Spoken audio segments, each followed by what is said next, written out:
పరిశుద్ధ గ్రంథంలో నుండి అపోస్తలుడైన పౌలు ఎఫెసీయులకు రాసిన పత్రిక 4వ అధ్యాయం 25వ వచనం నుండి 27వ వచనం వరకు అందరం కలిసి చదువుకుందాం. ఎఫెసీ పత్రిక 4వ అధ్యాయం 25వ వచనము మొదలుకొని.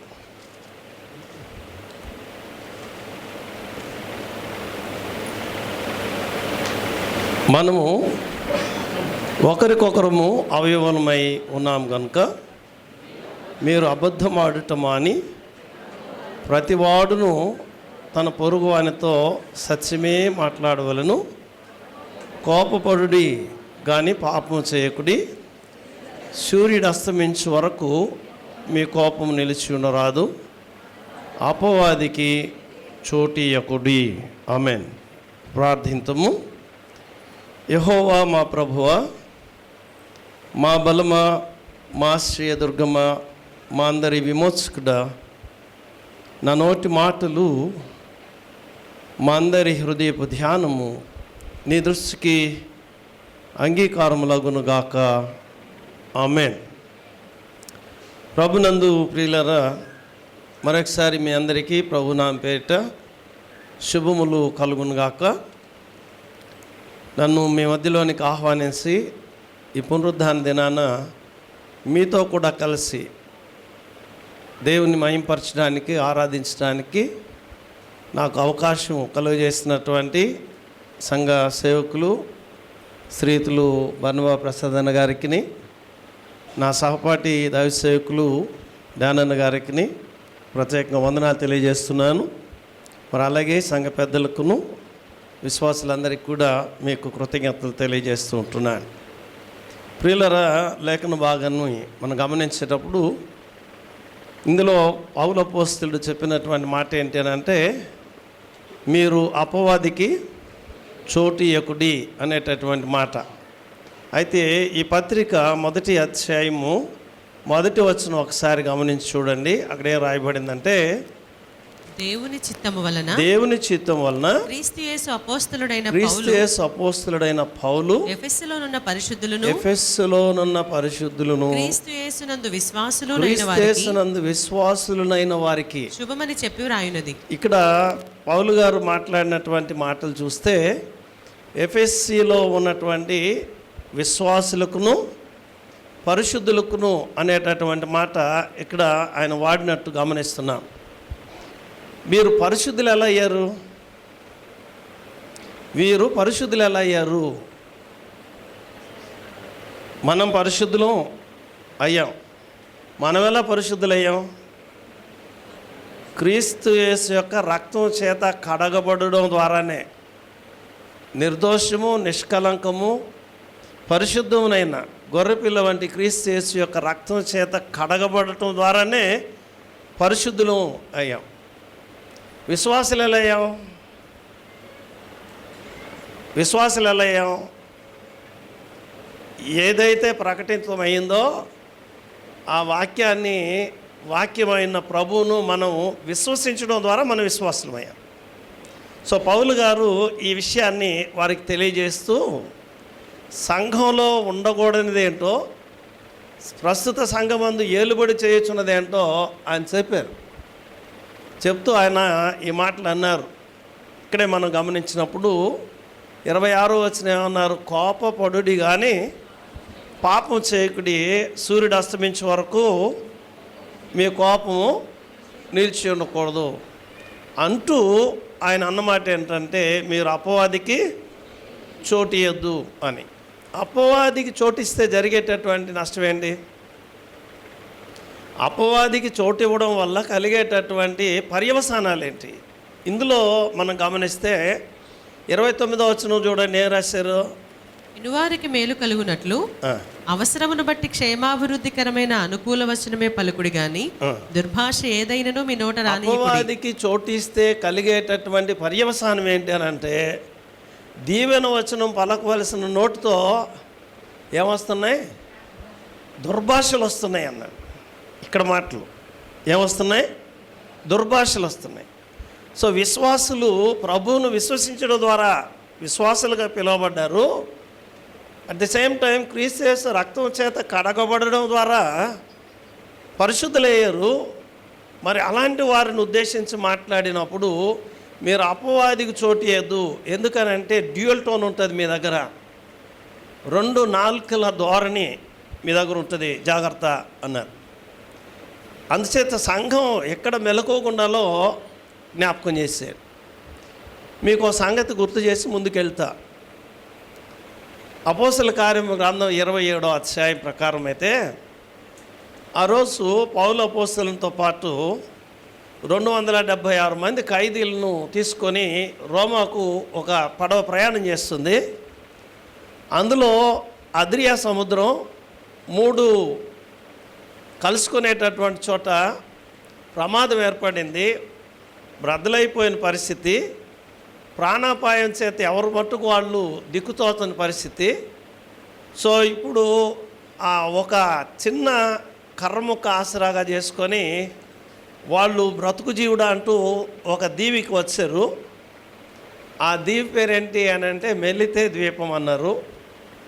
అక్కడికి వచ్చిన తర్వాత మరి ఆ ఊరి ప్రజలందరూ అరే రే వీళ్ళు చాలా ఇబ్బందులు గుండా వచ్చారు, పైగా రాత్రంతా సముద్రంలో వీరు నీటిలో తడిచారందామా నానారందామా, నానారు, బాగుంది, వీరు నీటిలో నానారు, చలికి వణుకుతున్నారు. కాబట్టి వీళ్ళకి ఏం చేయాలి, ఇప్పుడు వెట్టగలిగి చేయాలి. అంచేత తలా 2 పుల్లలేరి చలిమంటేద్దాం వేశారు. ఆ చలి దగ్గర కూర్చున్నారు. పౌలు గారు కూడా కర్రపుల్లలు వేయడం ప్రారంభించారు. ఆ కర్రపుల్లలో నుండి వచ్చి పౌలు గారిని పట్టుకున్నప్పుడు 28వ అధ్యాయం చూడండి. వాళ్ళు ఏం మాట్లాడుకున్నారో మీరు గమనించండి. 3వ వచనం. అప్పుడు పౌలు మోపెడు పుల్లలేరి నిప్పుల మీద వేయగా ఒక సర్పము కాకకు బయటకు వచ్చి అతని చేయి పట్టెను. ఆ ద్వీపవాసులు ఆ జంతువు అతని చేతిని వేలాడట చూసినప్పుడు నిశ్చయముగా ఈ మనుష్యుడు నరహంతకుడు. ఇదండి, ఆ ద్వీపవాసులు వారిని చూసినప్పుడు, ఈ సంఘటన చూసినప్పుడు వాళ్ళు ఏమనుకున్నారు, నిశ్చయముగా ఈ మనుషుడు నరహంతకుడు అన్నారు. నిశ్చయంగా ఈ మనుషుడు నరహంతకుడు. పౌలు గారు ఆ తర్వాత చదువు ఒకసారి. అలాగే ఇతడు సముద్రము నుండి తప్పించుకునిను, వీరు సముద్రం నుండి తప్పించుకునిను, న్యాయము అతనిని బ్రతుకొనియలేదు, తమలో తాము చెప్పుకున్నారు. ప్రియులారా, ఈ సంఘటన జరుగుతుంది. ఇది ఏమవుతుందో చూద్దాం అనుకుంటుండగానే మరలా కింద వచ్చిన వాళ్ళకి అలా వచ్చేస్తే భలే మాట రాశారు అక్కడ మళ్ళాను. ఏమని? అతడైతే ఆ విష జంతువును అగ్నిలో జాడించి వేసి ఏ హానియో పొందలేదు, వారు అతని శరీరము వాచునో లేక అతడు అకస్మాత్తుగా పడి చచ్చునో అని కనిపెట్టుచుండిరి.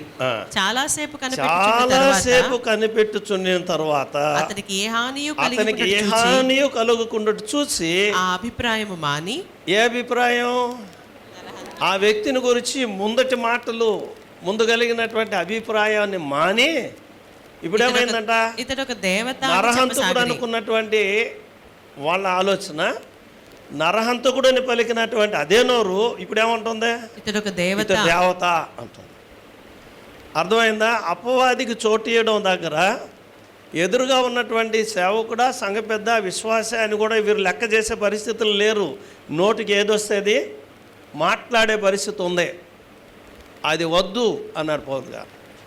ఇది సరైన పద్ధతి కాదు, మీరు జాగ్రత్త వహించాలి అన్నారు.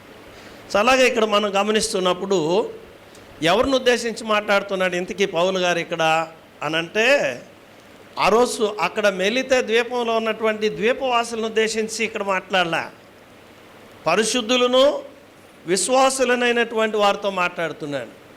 ఇంకా ఎక్కువ చెప్పాలి అనంటే వీరు ఎవరని పౌలు గారు సంబోధించారు అనంటే, మీరు దేవుని ఆలయమని నేను మీతో మాట్లాడుతున్నాను, మీరు దేవుని ఆలయమని నేను మీతో మాట్లాడుతున్నాను. ఇందాక అన్నగారు కూడా ఆ మాటల్లో జ్ఞాపకం చేసుకొచ్చారు.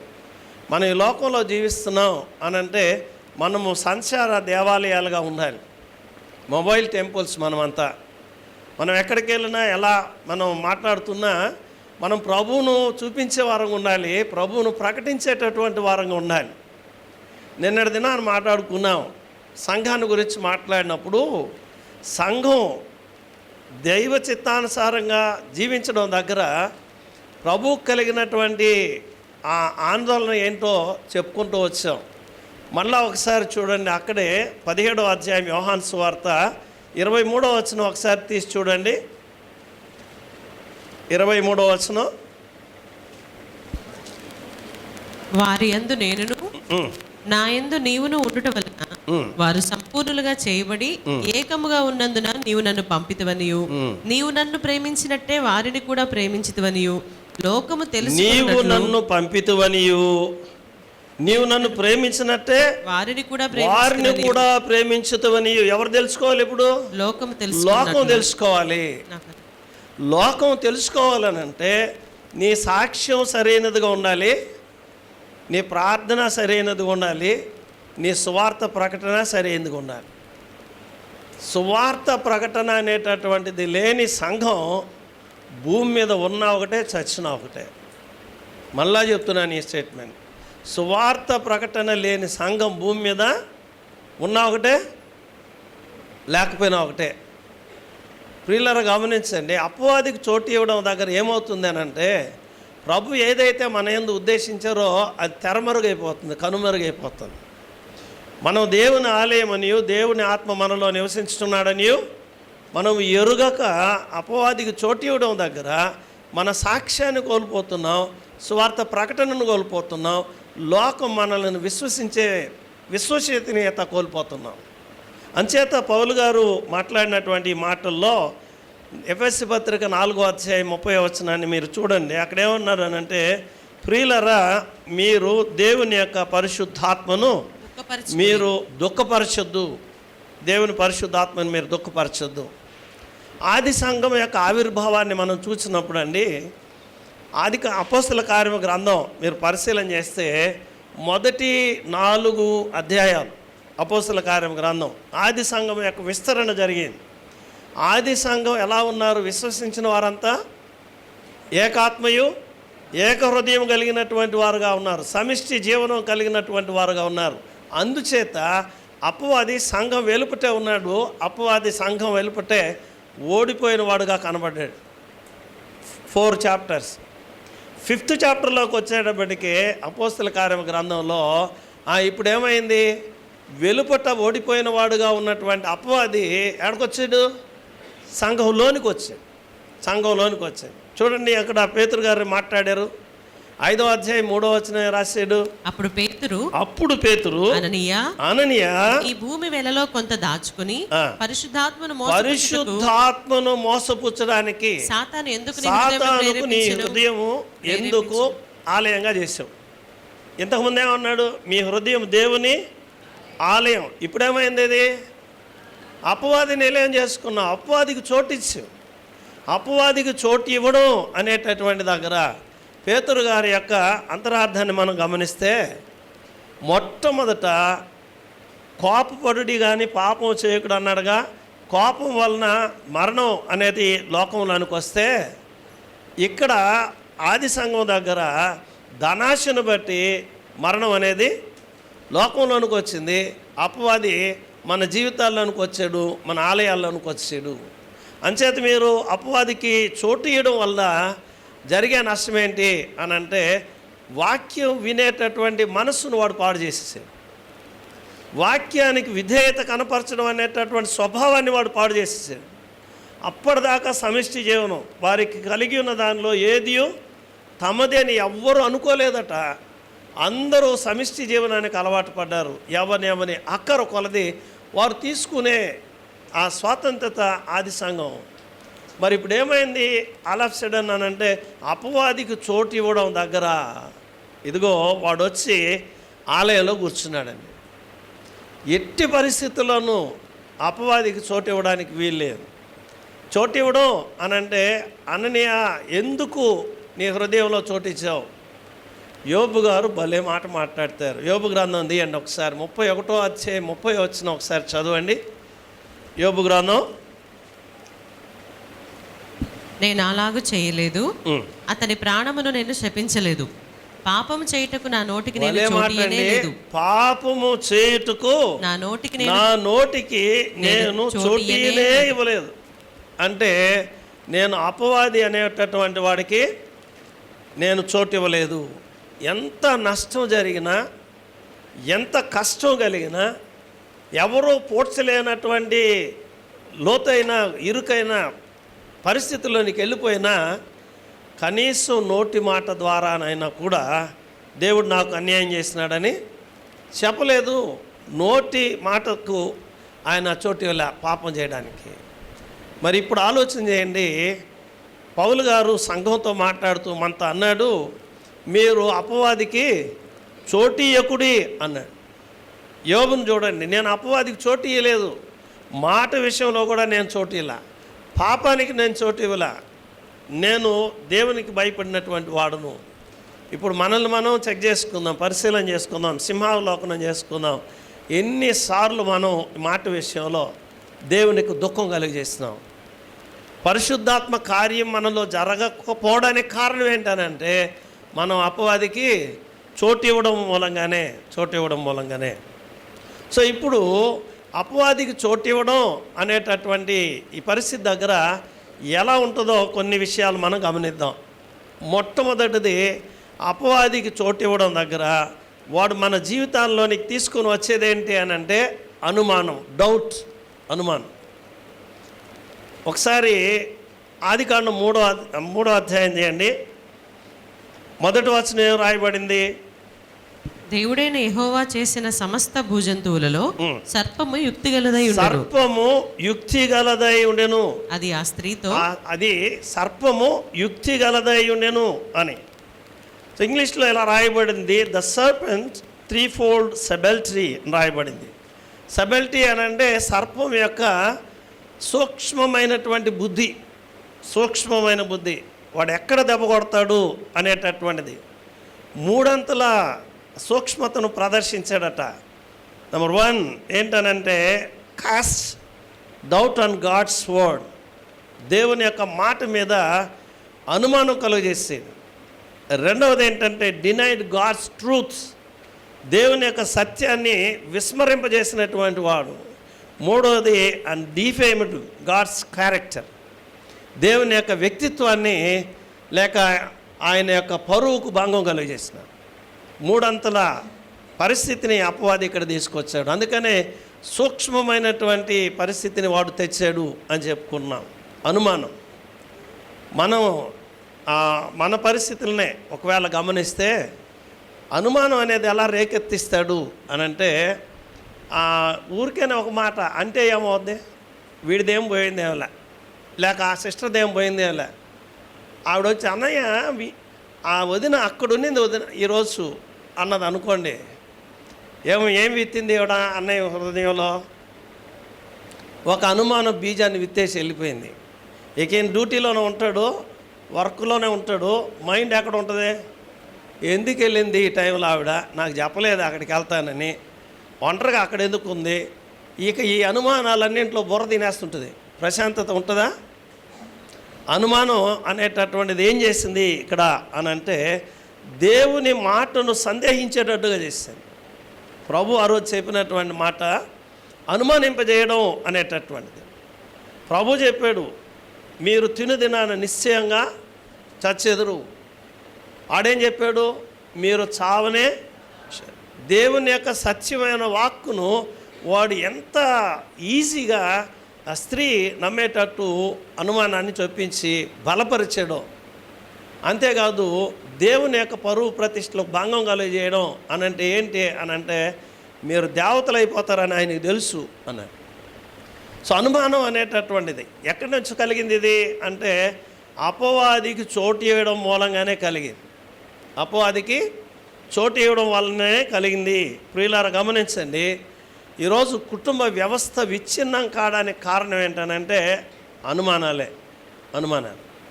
ఈ అనుమానాలను పక్కన పెట్టాలి. ప్రభు ఇచ్చినటువంటి కుటుంబ వ్యవస్థలో మనం దేవునికి స్థానం ఇచ్చి దేవుని యొక్క జ్ఞానం చొప్పున మనం నడవగలిగితే ప్రతి పరిస్థితి దగ్గర మనం విజయవంతంగానే జీవిస్తాం. అపవాదికి చోటు ఇవ్వడం మూలంగా కలిగేటటువంటి పరిస్థితి ఏంటి అని అంటే, ఈ అనుమానం దగ్గర అప్రతిష్ట పాలవుతాం. సరే, మీరు గమనించండి, పౌలు గారు ఏమన్నారంటే 2వ కొరింథీయులకు రాస్తూ 4వ అధ్యాయం 4వ వచనం కంటతో వచ్చిందే కదా. దేవుని స్వరూపి అయిన క్రీస్తు మహిమను కనబరుచు సువార్త ప్రకాశము వారికి ప్రకాశింపకుండా నిమిత్తము ఈ యుగ సంబంధమైన దేవత అవిశ్వాసులైన వారి మనోనేత్రములకు గుడ్డితనము కలుగజేస్తున్నారు. ఇప్పుడు మీరు నాకు చెప్పండి, అవిశ్వాసులకైనా గుడ్డితనం, విశ్వాసులకు గుడ్డితనం కలగదా? ఏమ్మా, అవిశ్వాసులకైనా విశ్వాసులకు గుడ్డితనం కలగదా? ఎలా కలుగుతుంది చెప్పండి. కలుగుతుంది అంటే ఎలా కలుగుతుంది చెప్పండి. వాక్యం దగ్గరికే వెళ్తే, మీ తల్లిని తండ్రిని సన్మానించమన్నమాట. మీ తల్లిని తండ్రిని దూషించడం అనే దగ్గర వాక్య సంబంధమైన గుడ్డితనంలో లేవా నువ్వు? వాక్య సంబంధమైనటువంటి బ్లైండ్నెస్ లేదా మన దగ్గర?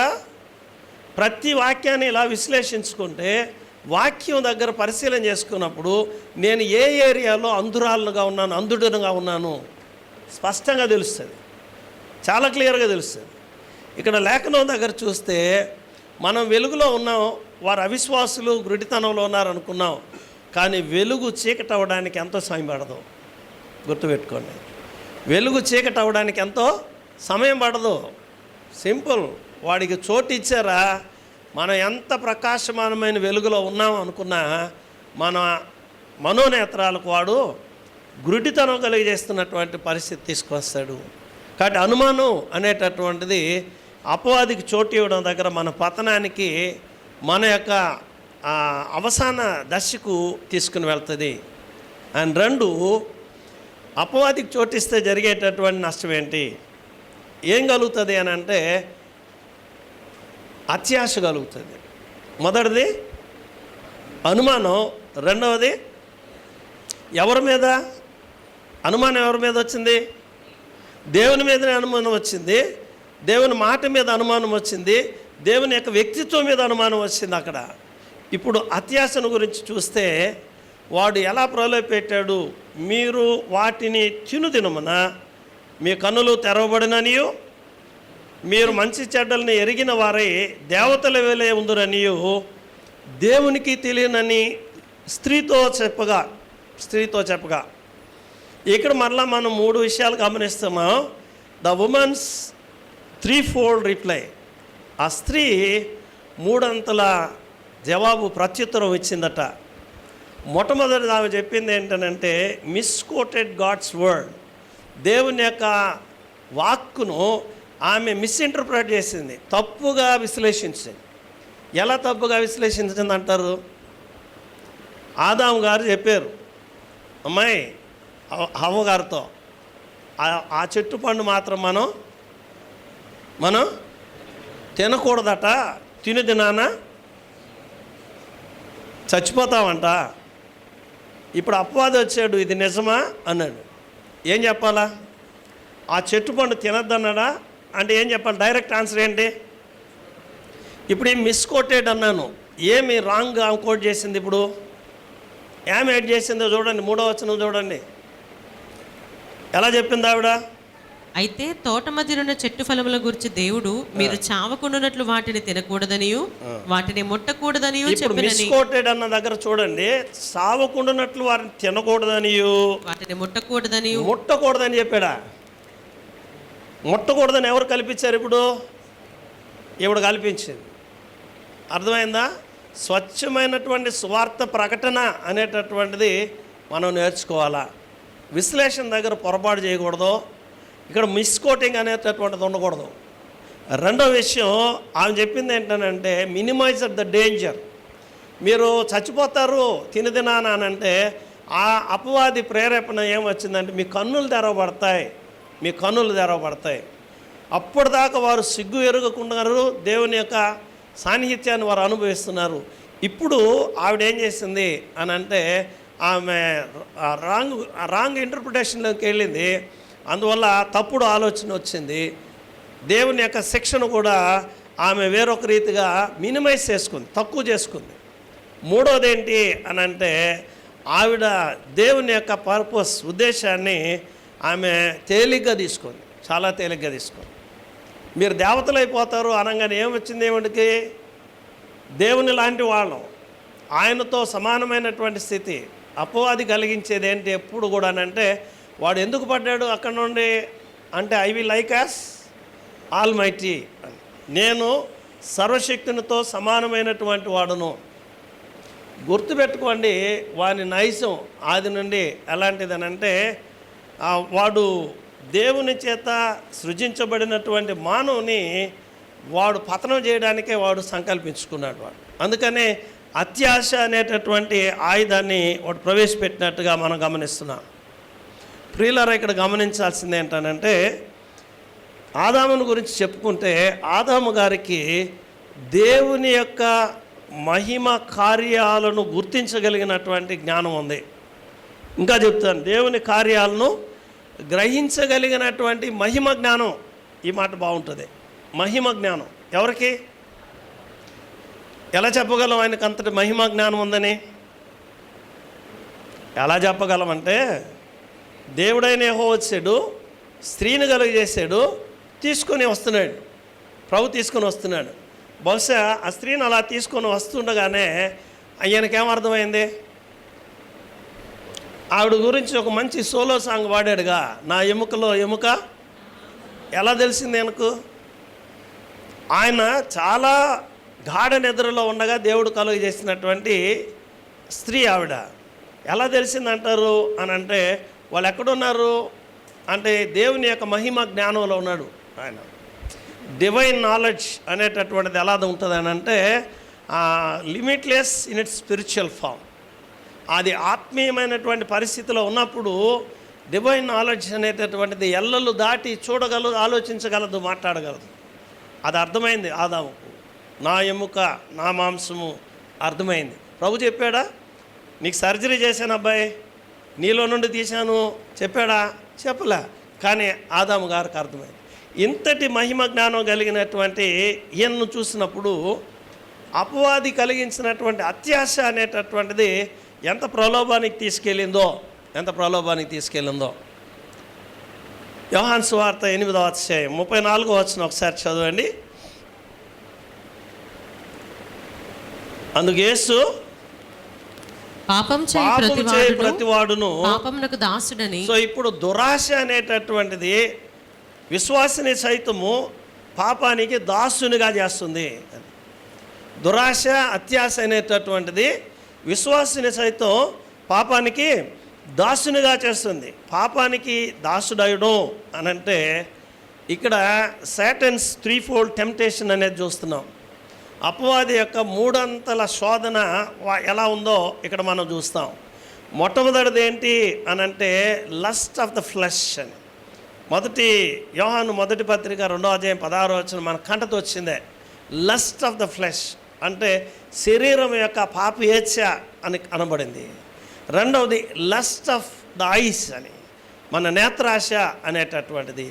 మూడవది ప్రైడ్ ఆఫ్ లైఫ్, జీవితాన్ని గురించిన, జీవాన్ని గురించిన అతిశయం, గర్వం.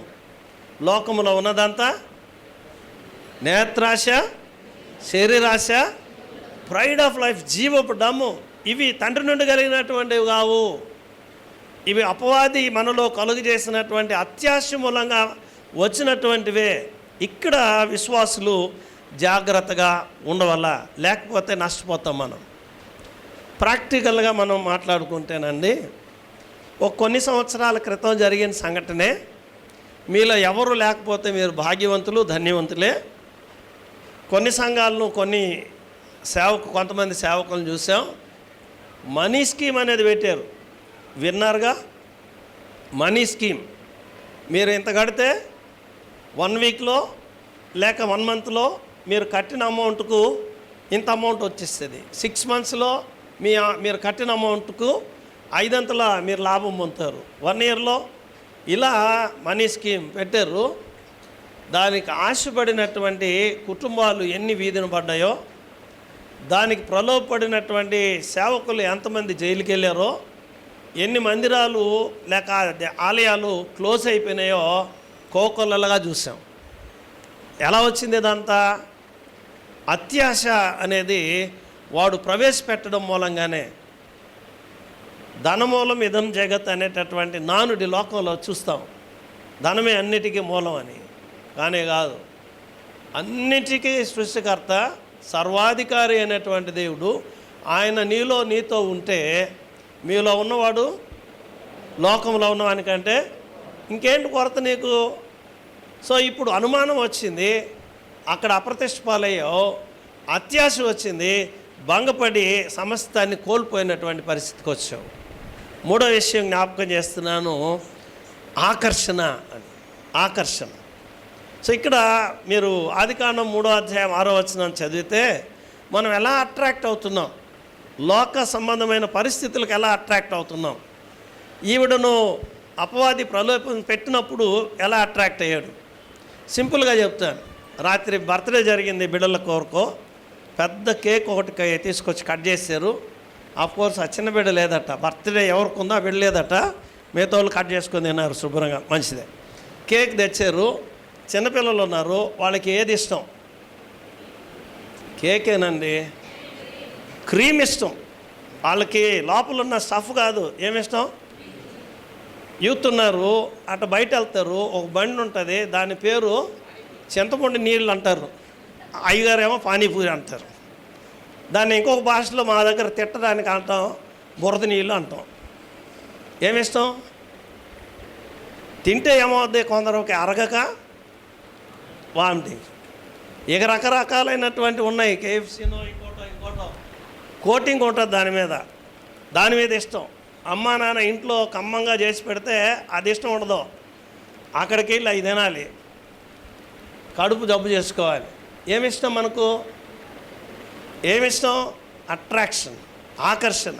రంగురంగులుగా కనబడిన ప్రపంచం, వింతగా కనబడుతున్నటువంటివి, ఇవి మనకిష్టం. ఇవి మనకు నష్టం కలిగజేస్తాయి అని చెప్తున్నా తెలిసిన్నా అటువైపే ప్రయాణం చేయడం. ఎందుకో తెలుసా? అపవాది ఆశపరుల మీదే కాదట, ఏర్పరచబడిన వారిని సైతం వాడు మోసం చేస్తాడు. ఆశపడ్డ సంగతి వేరే, కానీ ఇక్కడ ఏర్పరచబడినటువంటి వారు ఎవరు? వీళ్ళు ఎవరితో మాట్లాడాడు? 1వ అధ్యాయం 1వ వచనం, క్రీస్తు యేసునందు పరిశుద్ధులుగా ఉన్నటువంటి వారికి, క్రీస్తునందు విశ్వాసులైనటువంటి వారికి ఏర్పరచబడిన వారు వీరు. వాడు ఏం చేస్తున్నాడు అని అంటే ఆకర్షణ ద్వారా వాడు పతనానికి తీసుకుని వెళ్తున్నాడు. ఇక్కడ కూడా 3 విషయాలు మనం గమనించవచ్చు. The sinner's threefold act of disobedience అని. The sinner's threefold act of disobedience. పాపము చేత ఏడవబడ్డానికి ప్రలోభ పెట్టబడినప్పుడు 3 అంతల అవిధేయత కనపరిచేటటువంటి పరిస్థితి కనబడిందండి. మొట్టమొదటిది ఏంటి అని అంటే with her I she looked అని. ఆవిడ తన నేత్రాలతో ఆవిడ చూసింది. ప్రతిదినము చూస్తున్నటువంటి తోటే, ప్రతిదినము కనబడేటటువంటి చెట్టే, కానీ ఈరోజు ఆమె నేత్రాలతో ఆమె చూడడం దగ్గర ఆమెకు వింతైనటువంటి ఆశ, ఆకర్షణ కలిగింది. నిన్నటిదాకా లేదు. అది ఎవరి వల్ల వచ్చింది అని అంటే ఇన్ఫ్లుయెన్స్, శాటన్ యొక్క ప్రభావం ఆమె దృష్టిని అలా ఆకర్షణ వైపు తీసుకుని వెళ్ళి ఆలోచన సైతం మాన్పించేసింది. రెండవది with her hand she took అని. ఆమె తన చేతులతో తాను తీసుకుంది. ముందేం చెప్పింది? తినొద్దని చెప్పడం కాదు, ముట్టొద్దని చెప్పాడు అన్నది. ఇప్పుడు తన చేతులతో తానే ముట్టుకోవడం అనేటటువంటిది. మూడవది with her mouth she ate అని. ఆమె తన నోటితో ఆమె ఏదైతే దేవుడు తినవద్దని చెప్పాడో అవి భుజించింది. భుజించడం మాత్రమే తీసుకెళ్ళి తన భర్త కూడా ఇచ్చింది ఆమె. భర్త గారు కూడా తిన్నారు. ఆదాముని గురించి ఇందాక ఒక మంచి స్టేట్మెంట్ చెప్పాను నేను. ఏం చెప్పాను? దేవుని కార్యముల విషయంలో ఆత్మజ్ఞానం కలిగినటువంటి వాడు ఆదాము. ఒప్పుకుంటారా? ఒప్పుకోరా? ఒప్పుకుంటే బైబిల్ బేస్ చూపించాలి, ఒప్పుకోకపోయినా బైబిల్ బేస్ చూపించాలి. ఏదైనా మూలం ఏంటి? ఇందాక అన్నాడు ప్రసాదన్న, దేనికైనా మూలం ఏంటి? వాక్యమే మూలం. వాక్యమే మూలం. చూడండి, లూకాసు వార్త 3వ అధ్యాయంలో ప్రభు ఏమన్నాడు ఆదాముని గురించి? 38వ వచనం చూడమ్మా. కేయినాను ఎనోషుకు, ఎనోషు షేతుకు, షేతు ఆదాముకు, ఆదాము దేవునికి కుమారుడు. ఆదాము దేవుని కుమారుడు. ఎవరైనా ఆదాము ఆ దేవుని కుమారుడు, ఆత్మజ్ఞానం కలిగినటువంటి వాడు. కాబట్టే సృష్టి క్రమంలో దేవుడు స్త్రీని కలుగజేసినప్పుడు ఆత్మజ్ఞానం చేత ఆయన చూడగలిగాడు, వివేచించగలిగాడు, మాట్లాడగలిగాడు. మరి అదే వివేచన ఇప్పుడు ఎందుకు లేకుండా పోయింది? ఆదాము దేవుని కుమారుడు. మరి దేవుని కుమారుడైన వ్యక్తి ఏమ్మాయి ఇంత పని ఎట్ట చేసావు, ఎలా తిన్నావు, దేవుని ఆజ్ఞను ఎందుకు మీరావు, అపవాదికి ఎందుకు చోటిచ్చావు, ఎందుకు అత్యాశకు పోయావు, ఎందుకు ఆకర్షించబడ్డావు, ఇలా మాట్లాడి ఉండవలసిన వ్యక్తి ఇవేం మాట్లాడలా. ఆయన కూడా కొన్ని తీసుకొని వాటిని భుజించాడు. పౌలు గారు అంటారు, for the wages of sin is death అని. పాపం వలన వచ్చు జీతం మరణం. సో ఇక్కడ కొని తెచ్చుకున్నటువంటి పరిస్థితి. ఆకర్షణ ద్వారా మనం ఏమైపోతున్నాం అంటే మరణాన్ని కొని తెచ్చుకుంటున్నాం. ఎంతగా అంటే ఇక్కడ మరలా 3 విషయాలు మనం చూడొచ్చు. ఏంటి అనంటే సిన్స్ 3-fold కర్స్ అని. పాపం వలన 3 శాపం. చూడండి, అక్కడ 3వ అధ్యాయం 14వ వచనం నుండి 17వ వచనం వరకు ఆదికాండంలోనే మనం గమనిస్తాం. On the serpent, the women and the ground. 3 శాపం. ఎవరెవరికి దేవుడు శాపం ఇచ్చాడు? సర్పము మోసగించింది, అందుచేత ఏం చేశాడు? సర్పానికి ఏం చెప్పాడు ఆయన? పశువులన్నిటిలోనూ భూజంతువులన్నిటిలోనూ నువ్వు శపించబడినటువంటి దానవు. కర్స్ అని అంటే అది నువ్వు శపించబడిన దానవు. స్త్రీకి ఏం చెప్పాడు? మరియు స్త్రీకి ఏం చెప్పాడు? నీ ప్రయాసముతో బిడ్డలు కంటావు. అప్పటిదాకా ప్రయాసం అనేటటువంటిది ఎరగనటువంటి జీవితాల్లో ఇప్పుడేం వచ్చింది? దేవుని యొక్క కోపాన్ని బట్టి, వీరు పాపం చేయడాన్ని బట్టి శాపం వచ్చింది. సర్పానికేమో అలాంటి శాపం, స్త్రీకేమో ప్రయాస అనే శాపం, భూమికి ఏమొచ్చింది? అప్పటిదాకా ఏమీ ఎరగనటువంటి మంచి సారవంతమైనటువంటి భూమి ఏమైంది? ఇప్పుడు ముళ్ళ పొదలు, గచ్చ పొదలు వచ్చేసాయి. ప్రియులారా, ఆలోచన చేయండి. 3 శాపాన్ని కొని తెచ్చుకున్నారు. వీటి యొక్క పర్యవసానం ఏంటి? లోక ఆకర్షణ దగ్గర అనంటే వాటి ఫలితం ఏంటి అనంటే, మొట్టమొదటిది సిగ్గు, రెండవది ఏంటి అనంటే భయం, మూడవది ఏంటి? బహిష్కరణ. అర్థమైందా? మొదటిది సిగ్గు. అప్పటిదాకా సిగ్గు ఎరగరు వాళ్ళు. అందుకనే ప్రభు వచ్చి మాట్లాడాడు. 3వ వచనం ఏంటమ్మా అక్కడ? 3వ అధ్యాయం 11వ వచనం ఏంటి? ఆదాముతో దేవుడు అన్నాడు, అందుకు ఆయన, నీవు దిగంబరువని నీకు తెలిపిన వాడేవాడు. ఇప్పుడు దాకా నీకు సిగ్గు తెలియదు కదా. నీవు దిగంబరువని అంటే దేవుని వాక్యానికి దూరమైన ప్రతి వాడు ఏమవుతాడు తెలుసా? దిగంబరు అయిపోతాడు. అది సంగతి. దిగంబరం అయిపోతావు. సిగ్గు, అవమానం వస్తుంది నీకు వాక్యానికి దూరమైనప్పుడు. వాక్యానికి ఎప్పుడు దూరం అవుతావు? అపవాదికి చోటు ఇవ్వడం మూలంగా దూరం అవుతావు. అందువల్ల సిగ్గు, షేమ్. ఆ రెండవది ఏమొచ్చింది? భయం వచ్చింది. ఇక మీదట ఆ తోట వైపు కన్నెత్తి చూడడానికి కూడా లేదు. ఇప్పుడు లేదు, చూడలేవు. పాపం చేసిన వాడు ఎవడు ధైర్యంగా కన్నులెత్తి చూడలేడు, విశ్వాసులతో నేరుగా సూటిగా మాట్లాడలేడు. పాపము అంతటి భయాన్ని కలుగజేస్తుంది. అందుకని వాళ్ళు ఏమయ్యారు? చెట్టు చాటును దాక్కోవాల్సి వచ్చింది. ప్రభు అన్నాడు, బహిష్కరించేశాడు. గెట్ అవుట్ ఫ్రమ్ హియర్, ఎలాంటి బయట అన్నాడు. మనం కూడా ఏం అతీతులం కాదు, గుర్తుపెట్టుకోండి. అపవాదికి చోటు ఇవ్వడం మూలంగా మనల్ని కూడా ప్రభు ఇలాగే చెప్తాడు. అయితే మనం దేవుని వైపు తిరిగితే ఆయన కరుణా సముద్రుడు. ఆయన సముద్రానికి వెళ్ళలేవు కదా. ఆయన కృపా కనికరాలకు కూడా హద్దులు లేవు. మనం ఆయన వైపు తిరిగితే పరిష్కారం కూడా ఒకటి చెప్పుకొచ్చాడు ప్రభు. ఎలాంటి పరిష్కారం ఉంటుంది? పౌలు గారి ద్వారా ఆయన అన్నాడు, రోమాపత్రిక 5వ అధ్యాయం 12వ వచనంలో, all mankind has been sold into sin అన్నాడు. సమస్త మానవులు కూడా పాపమునకు అమ్మివేయబడి ఉన్నారు, పాపానికి అమ్మివేయబడి ఉన్నారు. అక్కడే అంటాడు, because of Adam the human race is under the power of sin అన్నాడు. ఒక ఆదామును బట్టి మొదటి ఆదాము మొదలుకొని రెండవ ఆదామైన యేసుక్రీస్తు వరకు కూడా సమస్త జనులు ఎక్కడ ఉన్నారు? పాపదాస్యం కింద ఉన్నారు, పాపదాస్యం కింద ఉన్నారు. దీన్ని విడిపించడానికే పరిష్కారకర్తగా ప్రభు వచ్చాడు. నీ అనుమానాలు తొలగించేటటువంటి దేవుడు, నీ యొక్క ఆకర్షణ అత్యాశను తొలగించేటటువంటి దేవుడు, నీ ఆకర్షణ తొలగించేటటువంటి దేవుడు నిన్ను రక్షణలోనికి తీసుకొని రావడానికే ఆయన కుమారుడుగా మన ఎదుకు వచ్చాడు, రక్షకుడుగా మన దగ్గరకు వచ్చాడు ఆయన.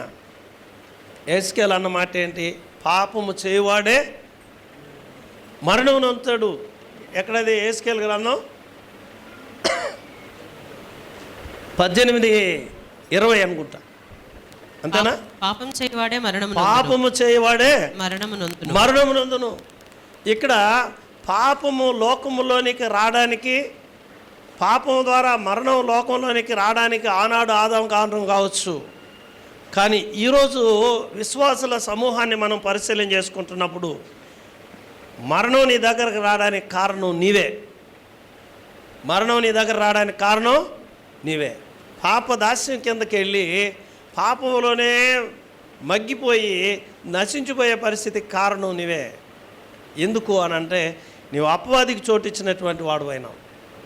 అపవాదికి చోటు ఇవ్వడం మూలంగా నిన్ను వాడు నిత్య నాశనానికి తీసుకుని వెళ్ళడానికే వాడు వస్తాడు. అందుకే ప్రభు వచ్చాడు. ప్రభు వచ్చి ఆయన పరిష్కార మార్గాన్ని చెప్పాడు.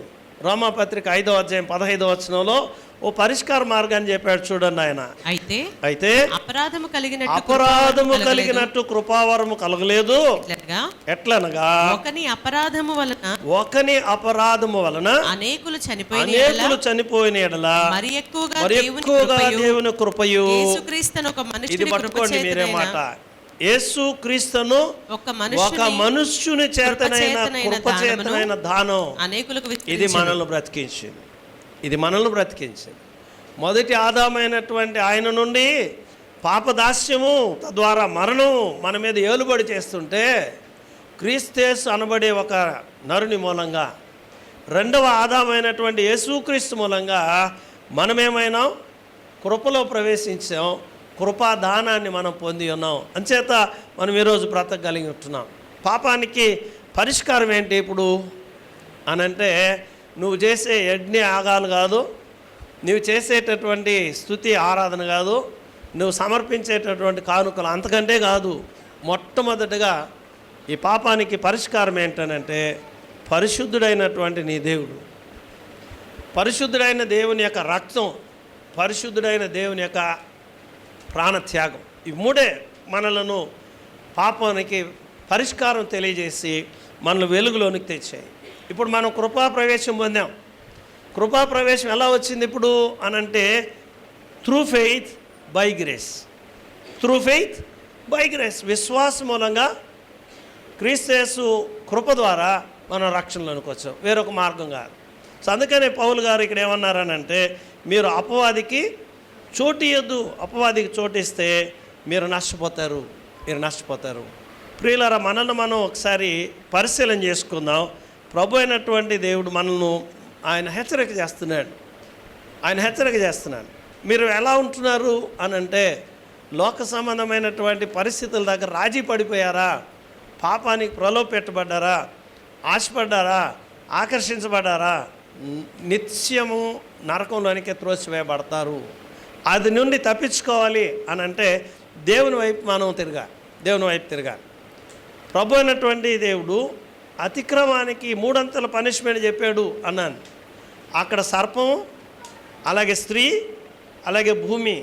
అయితే ఇంకొక 3 అంతల ఫలాన్ని గురించి ఆలోచన చేస్తే, పాపం మూలంగా ట్రాన్స్గ్రెషన్స్ 3-fold ఫ్రూట్ అనంటే అతిక్రమానికి 3 అంతల ప్రతిఫలం ఎలా చెప్పాడు అనంటే, ఒకటి సేమ్ అని సిగ్గు, రెండవది సఫరింగ్ అని, మూడవది సపరేషన్. Shame, suffering, separation. ఇప్పుడు 3 అంతల ఆశ దగ్గర మూడంతల శోధన దగ్గర, మూడంతల ప్రలోభాల దగ్గర అపవాదికి చోటు ఇవ్వడం మూలంగా మన బ్రతుకంతా సిగ్గుతోనే బ్రతకాల్సి వస్తుంది, మన బ్రతుకంతా శ్రమలతోనే బ్రతకాల్సి వస్తుంది, మన బ్రతుకంతా దేవునికి దూరం అయ్యే బ్రతకాల్సి వస్తుంది. ఓ సామెత చెప్తారు, ఏంటనంటే తా చెడ్డ కోతి వనమెల్లా జడిచిందంటారు. తా చెడ్డ కోతి వనమెల్లా జడిచింది. వాడు ఎక్కడి నుంచి వచ్చాడు? నేను సభాపర్వతం మీదకి ఎక్కుతాను, సర్వోన్నతునితో సమానంగా ఉంటాను, ఈ అతిశయం. సో వాడు త్రోసివేయబడ్డాడు. ఇక్కడికి త్రోసివేయబడిన వాని యొక్క నైజం ఏంటనంటే వాడు he is trying to disturb the very plan of the almighty.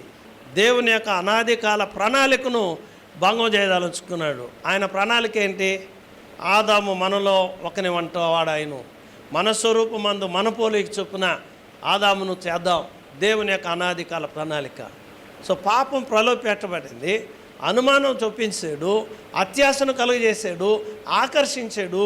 వాడు పాపంలోనికి, తద్వారా మరణంలోనికి తీసుకెళ్తే నిత్యుడైనటువంటి దేవుడు, సమీపింపరాని తేజస్సులు అమరత్వం కలిగి దేవదూతల చేత నిత్యం ఆరాధించబడేటటువంటి దేవుడు ఈ భూమి మీదకి పాపి అయిన మానవుని తిరిగి పరిశుద్ధుడైన దేవునితో అనుసంధానం చేయడానికి, సమాధానపరచడానికి శరీరధారిగా వచ్చాడు. మన కొరకు అవమానించబడ్డాడు, మన కొరకు ప్రాణత్యాగం చేశాడు. ఇప్పుడు మనం ఏ తరంలో ఉన్నామో తెలుసా?